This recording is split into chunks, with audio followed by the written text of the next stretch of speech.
America নয়, এবার কানাডায় ভিসার সমস্যায় পড়তে চলেছেন ভারতীয়রা।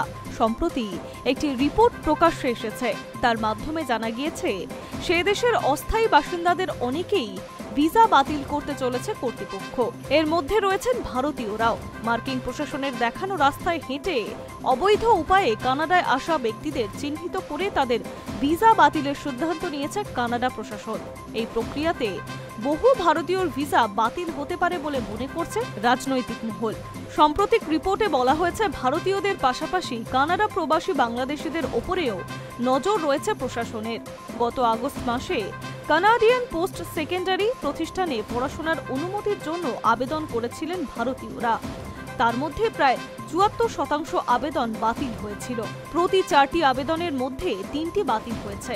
অবৈধবাসীদের চিহ্নিতকরণ এবং ভিসা বাতিল প্রক্রিয়ার কাজ করছে কানাডার শরণার্থী ও নাগরিকত্ব সংক্রান্ত সংস্থা IRCC, কানাডার বর্ডার সার্ভিসের এজেন্সি এবং তাদের মার্কিন সহযোগীরাও। প্রসঙ্গত, ভিসা নিয়ে একগুচ্ছ কঠোর পদক্ষেপ গ্রহণ করেছে ট্রাম্প প্রশাসন।